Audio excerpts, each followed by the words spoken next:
Because those 12 properties? I'd owned them for 3 years.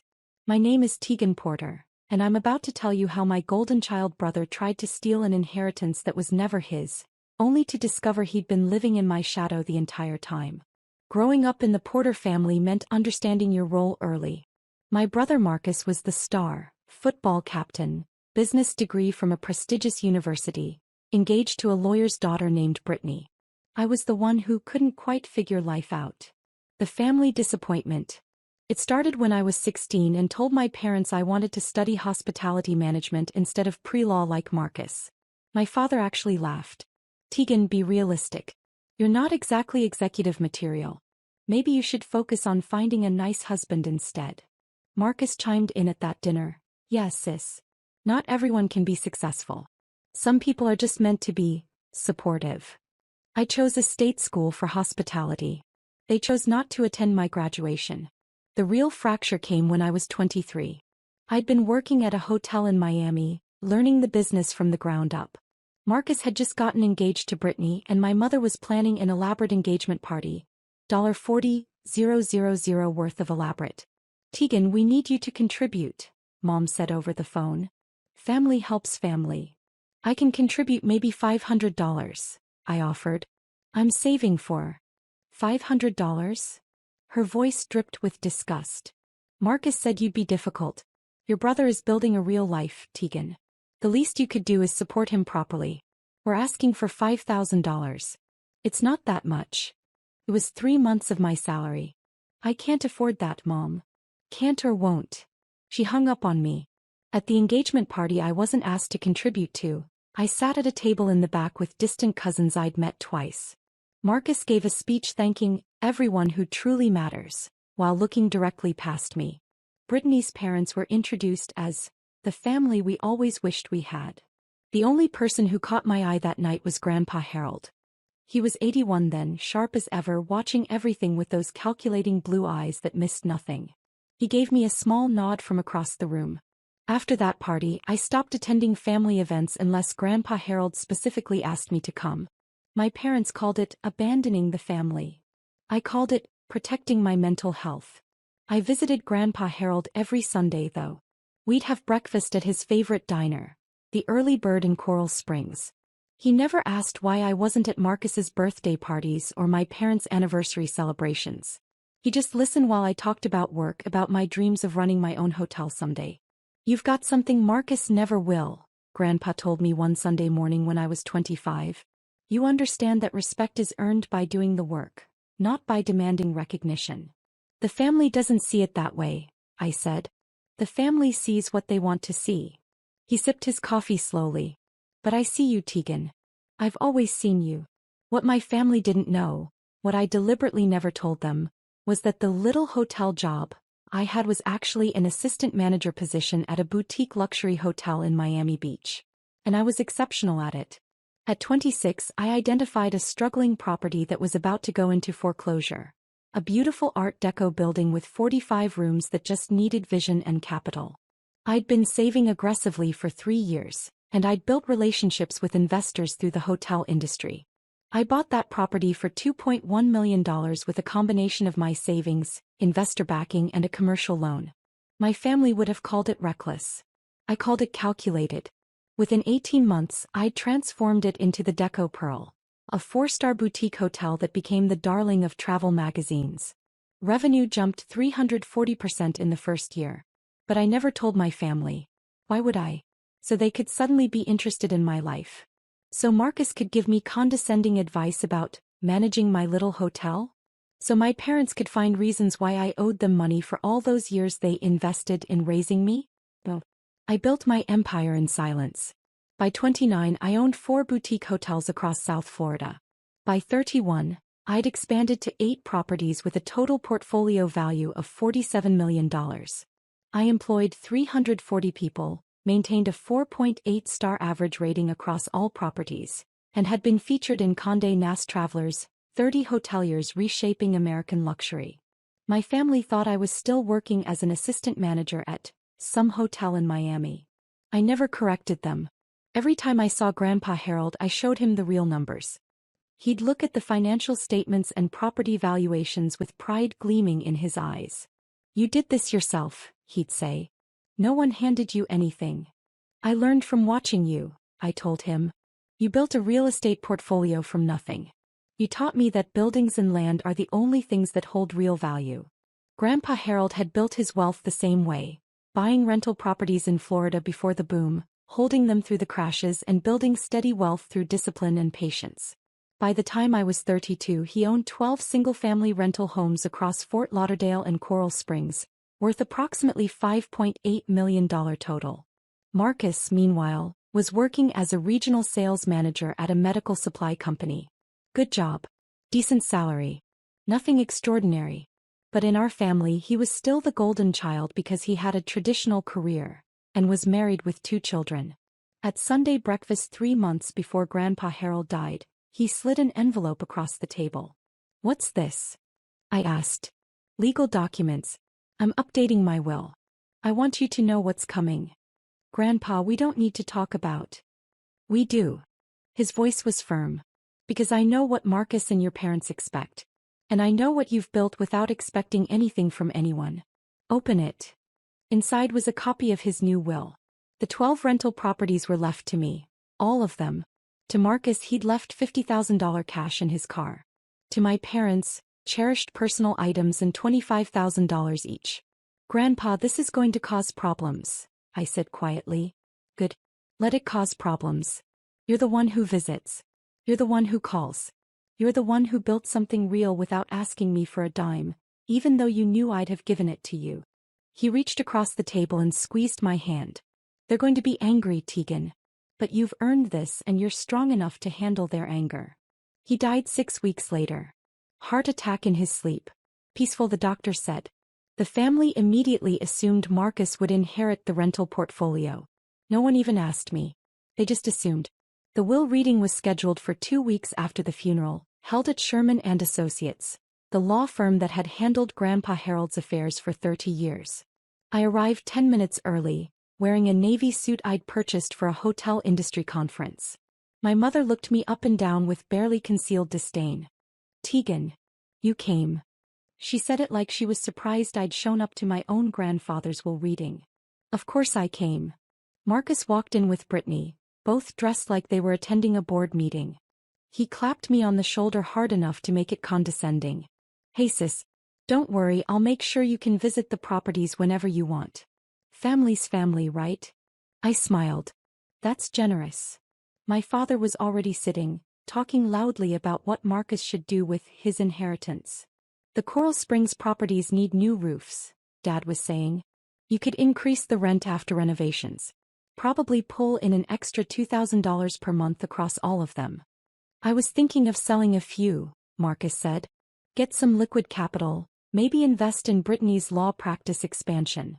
They were spending money that wasn't theirs yet. If you've ever been the family punchline, hit that like button and subscribe right now. You're not going to want to miss what happened next. Harold Sherman III, the senior partner and Grandpa Harold's longtime attorney, entered looking uncomfortable. He was 67, impeccably dressed and carrying 2 folders, one thick, one thin. "Thank you all for coming," he began. "Harold Porter was my client and my friend for over 30 years. He was very specific about his final wishes." Marcus was already smiling. Mr. Sherman opened the first folder. "To my son Robert and daughter-in-law Patricia, I leave all personal effects including my coin collection, war medals and photographs. Additionally, I leave $25,000 each from my savings account." My mother's face tightened. 25,000 wasn't nothing, but it wasn't the millions in property. "To my grandson Marcus Porter, I leave $50,000 from my savings account and my 2018 Cadillac sedan." Marcus's smile faltered. "Wait, what about the properties?" "I'm getting to that," Mr. Sherman said, and I watched his eyes flick toward me nervously. That's when Marcus stood up. "All 12 rental properties in Florida go to me," Marcus announced like he could will it into reality. "Tegan gets nothing, she abandoned family. She barely visited. She was never there." Everyone nodded. My mother actually said, "That's right." I just smiled and placed my folder on the table, the one I'd brought with me. The one containing 3 years of documentation. Mr. Sherman's hands shook as he read from Grandpa Harold's will.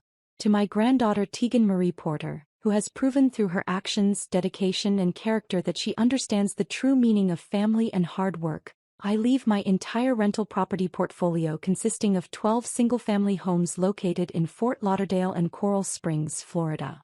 The room went silent. Then Marcus exploded. That's insane. She doesn't even have a real job. How is she going to manage rental properties? This has to be a mistake. There's no mistake, Mr. Sherman said quietly. This is bullshit. Marcus shouted. I'm contesting this. Tegan manipulated him. Actually, I said calmly, sliding my folder across the table to Mr. Sherman, there's something everyone should know. Mr. Sherman, could you please confirm the transfer dates in those documents? The lawyer opened my folder. His eyes widened as he scanned the first page. Then the second. Then the third. Oh my God, he whispered. What? Marcus demanded. What is that? Mr. Sherman looked at me and I nodded permission. His voice was steady but shocked as he read, these are property transfer documents. All 12 of Harold Porter's rental properties were sold to. He paused, looking at me again. To Tegan Porter. Beginning 3 years ago. My mother's face drained of color.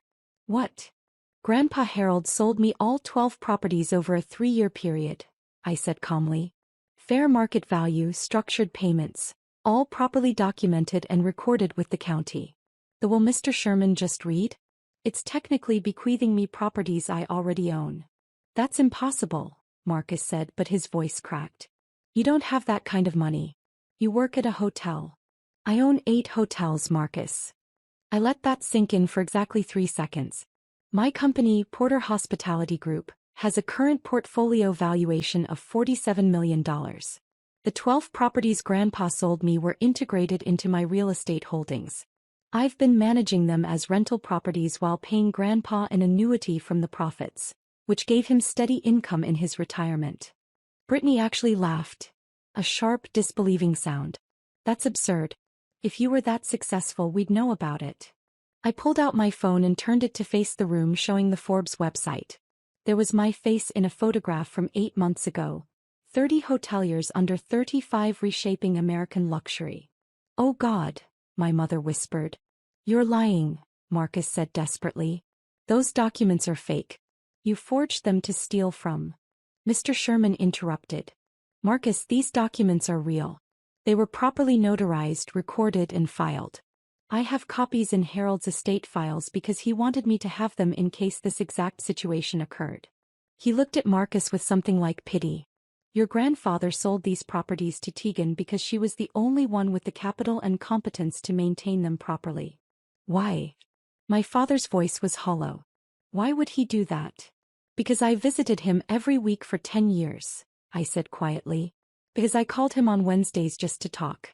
Because when he had surgery, I was the one who drove him to appointments and stayed overnight to make sure he was okay. Because I loved him without wanting anything from him.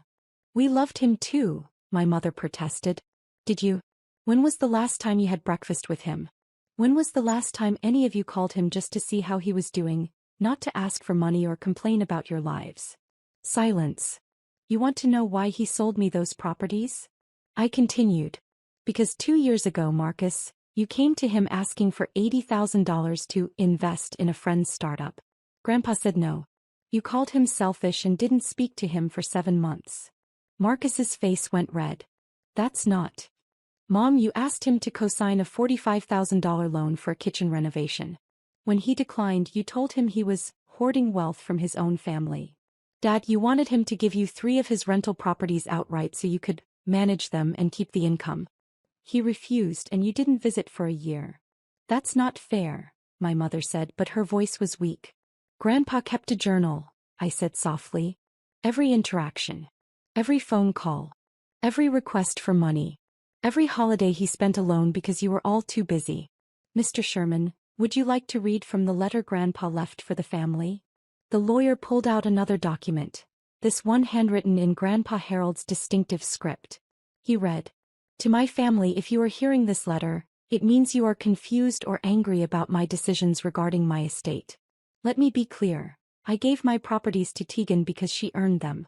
Not through birthright or expectation but through presence, love, and character. Marcus, you are a good man, but you have always expected success to come from what others give you. Tegan built her success alone, never asking for help, and still made time to be with an old man every week. That is why she has everything. That is why she deserves everything. If you are angry, look inward.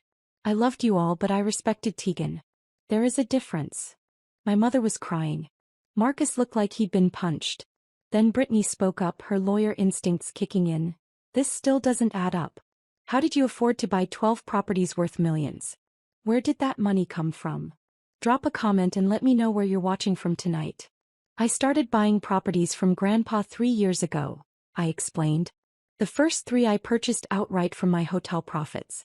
For the remaining 9, Grandpa held the mortgages himself, seller financing at a fair interest rate. I made monthly payments while managing the properties and sending him the rental income minus expenses. He used that money for his living expenses in retirement. You were paying him? My father asked, stunned.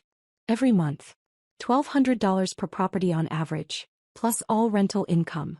Over 3 years, I paid him approximately $520,000 total. I pulled out another document. Here are the bank transfer records. Mr. Sherman reviewed them and nodded. These are legitimate. So Grandpa didn't just give you the properties, Marcus said slowly, like he was trying to find an angle. You bought them. Yes. Then the will doesn't even matter. You already own them. Correct, Mr. Sherman confirmed. The will was Harold's way of making his intentions publicly clear to the family. He wanted everyone to understand that Tegan earned this. Marcus slammed his hand on the table. This is insane. You stole our inheritance. No, I said, my voice sharp for the first time. I bought properties that Grandpa chose to sell to someone he trusted. You're not entitled to other people's assets just because you're related to them. That's not how inheritance works, and it's definitely not how respect works. We're contesting this, Marcus said, looking at Brittany. You'll lose, Mr. Sherman interrupted. And I'm going to be very frank with you, Marcus. If you pursue legal action against Tegan over property she legitimately purchased, you will spend tens of thousands in legal fees only to have a judge dismiss your case. Your grandfather was of sound mind. The transactions were legal. There is no case. Then he was manipulated, my mother burst out. Tegan took advantage of an old man. Mrs. Porter, I've known Harold for 30 years. He was sharper at 84 than most people are at 50. These transactions were his idea, not Tegan's. That's when my father said something that revealed everything. But what are we supposed to get? We're his children. We deserve something. You got exactly what Grandpa thought you deserved, I said quietly. $25,000 each and his personal effects. That's more than I got from you growing up. The room fell silent except for my mother's quiet crying. Then I stood up and gathered my folder. For what it's worth, I'm not angry at any of you. I'm just done. Done trying to earn love from people who see me as less than. Done being the family disappointment when I've built something you can't even comprehend. Done pretending that blood relation means I owe you anything. Tegan, my father started. I'm not finished. My voice was calm, but every word carried weight. You taught me exactly how much I was worth to you. I just raised my price. You mistook my silence for acceptance, my absence for failure. But I wasn't hiding. I was watching. Every dismissive comment, every time you chose Marcus over me, every time you made me feel small, I was gathering evidence of who you really were. That's cruel, my mother whispered. No. Cruel was excluding me from family events. Cruel was telling a 16-year-old girl she wasn't executive material. Cruel was demanding $5,000 I didn't have to celebrate a brother who called me a disappointment. I didn't respond with cruelty. I responded by becoming someone who didn't need your approval. I turned to Mr. Sherman. Is there anything else that requires my presence? No, Miss Porter. We'll handle the estate paperwork through standard channels. Then I'm leaving. Marcus, Brittany, Mom, Dad, I wish you well. I genuinely do. But you won't be hearing from me again unless it's through my attorney. I was halfway to the door when Marcus shouted, You can't just walk away. We're family. I turned back one last time. No. Grandpa Harold was family. He showed up. He believed in me. He earned the title. You're just people I happen to share DNA with. There's a difference. As I reached for the door handle, it opened from the outside. Two people I recognized entered. Detective Sarah Chin from the Fort Lauderdale Police Department White Collar Crime Unit, and James Morrison from the IRS Criminal Investigation Division. Tegan Porter? Detective Chin asked. Yes. We need you to stay for a few more minutes. We have some questions for everyone in this room. My stomach dropped. What's this about? We've been investigating financial irregularities related to Harold Porter's estate. Specifically, we've found evidence of attempted fraud. Marcus went pale. Mr. Sherman stood up slowly. What kind of fraud? Detective Chin pulled out her own folder. Much thicker than mine. 3 weeks before Harold Porter's death, someone attempted to have him declared mentally incompetent and transfer all his assets into a trust controlled by Marcus Porter. The documents were filed with forged medical evaluations and a notary stamp that doesn't match any registered notary in the state of Florida. Everyone's eyes turned to Marcus. That's insane, he shouted. I didn't. We have your signature on the trust documents, Mr. Porter, Agent Morrison said. We also have email correspondence between you and someone calling themselves Dr. Rebecca Hamilton, discussing payment for medical evaluation letters declaring your grandfather incompetent. Rebecca is Brittany's paralegal, I said quietly, the pieces clicking together. Brittany stood up so fast her chair fell backward. I had nothing to do with this. Marcus, what did you do? We have your work email address in the correspondence chain, Mrs. Porter, Detective Chin said. The emails were sent from your law firm's server.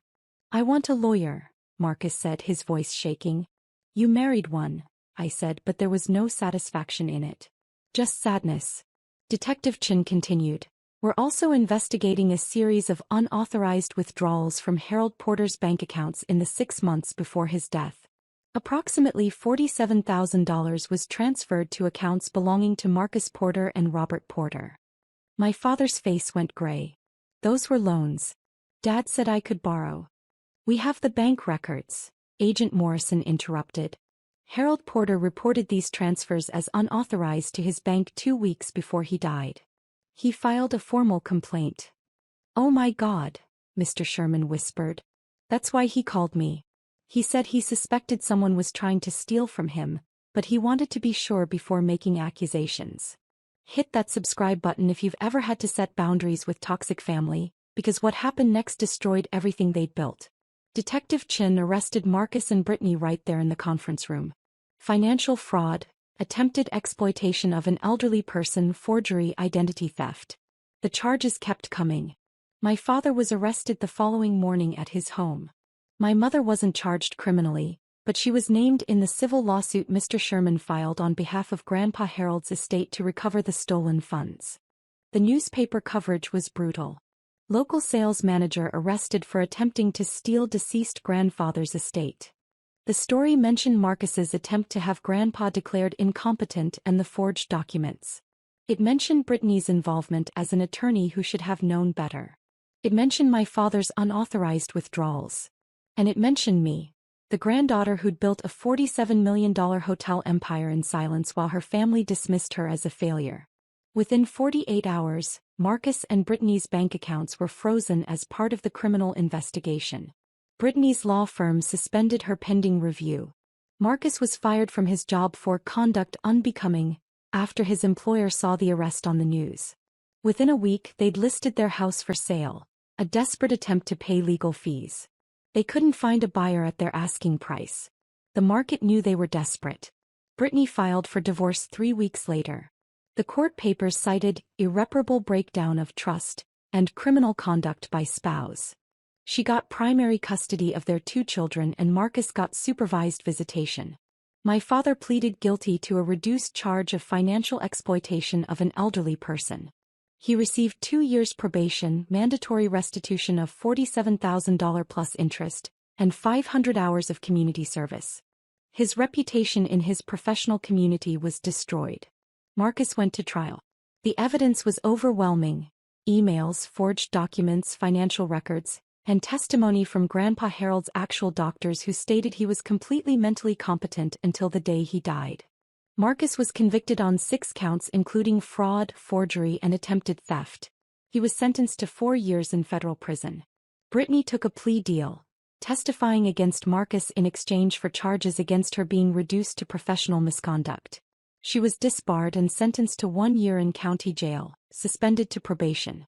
Her legal career was over. My mother never apologized to me directly, but she sent a card 6 months later. It said, "I don't expect forgiveness. I just wanted you to know I finally understand what Harold saw in you. I'm sorry I didn't see it too." I never responded. Some wounds are too deep for a greeting card to heal. 2 years after that while reading, I was sitting in my office at the Deco Pearl, my flagship hotel in Miami Beach, when Mr. Sherman called. "Tegan, I wanted to let you know that all the estate proceedings are finally complete. The criminal restitution has been paid and Harold's estate is closed. Thank you for everything, Mr. Sherman. There's one more thing. Harold left a sealed letter for you that I was instructed to deliver only after all the legal proceedings concluded. I have it here whenever you're ready." I met him at his office that afternoon. The envelope was thick, addressed in Grandpa Harold's handwriting. "For Tegan when the dust settles." Inside was a 3-page letter dated 2 weeks before he died. "My dearest Tegan, if you're reading this, it means everything has played out as I suspected it would. Marcus tried something stupid. Your parents probably enabled him. And you've had to endure watching your family self-destruct over greed. I'm sorry you had to see that. But I'm not sorry for the choices I made. I sold you those properties because you were the only person who understood their real value. Not as assets to liquidate but as foundations for building something lasting. You proved that you could build wealth through intelligence, hard work, and patience. You never asked me for shortcuts or handouts. You earned every single thing you have. Marcus was raised to believe he deserved success. You were raised to believe you had to earn it. Only one of those philosophies builds character. I know you'll feel guilty when Marcus faces consequences. I know you'll wonder if you should have handled things differently. Don't. His choices led to his consequences. Your only responsibility was to protect yourself and what you built. The properties are yours. The hotel empire is yours. But more importantly, the life you've built without needing anyone's approval, that's yours too. That's the real inheritance. Keep building, Tegan. Keep being the person who shows up. Keep proving that strength doesn't require cruelty and success doesn't require validation. You already made me prouder than Marcus ever could because you did it yourself. All my love, Grandpa Harold. I left you one more thing. Check with Sherman about the storage unit key. It's the Art Deco furniture collection I promised you'd appreciate someday. It'll be perfect for that hotel lobby you were designing. I cried reading that letter. Not sad tears, grateful ones. The furniture collection was worth $180,000 and absolutely perfect for the Deco Pearl's lobby renovation. Grandpa had known I'd need it before I did. Today I own 14 boutique hotels across Florida and Georgia. Porter Hospitality Group employs 520 people and has a portfolio valuation of $89 million. We're expanding into Charleston next year. The 12 rental properties Grandpa sold me are still part of my real estate holdings, professionally managed and providing steady income. I kept them because they remind me where I came from and who believed in me when no one else did. Marcus got out of prison 8 months ago. He's working as a night manager at a discount furniture warehouse. We have no contact. Brittany moved to North Carolina and works as a paralegal under her maiden name. She sends me Christmas cards with photos of my niece and nephew. I send them gifts but I don't respond otherwise. My parents sold their house to pay legal fees and restitution. They live in a modest apartment now. My father's health declined after the probation ended. They're not struggling but they're not comfortable either. I don't wish ill on any of them. But I don't have room in my life for people who only valued me when they thought I could give them something. Last month I had dinner with Mr. Sherman and his wife at the Deco Pearl. We toasted to Grandpa Harold's memory with his favorite bourbon. He'd be so proud, Mr. Sherman said. You turned his faith in you into an empire. I just followed his example, I said. Build something real. Show up for people who matter. Never apologize for being successful. And never let anyone make you feel small, he added. Never again, I agreed. If you've ever had to walk away to save yourself, tell me your story in the comments. What would you have done? Does any of this feel familiar? And if you've ever been underestimated by the people who should have believed in you most, hit that like button because you're not alone. You never were.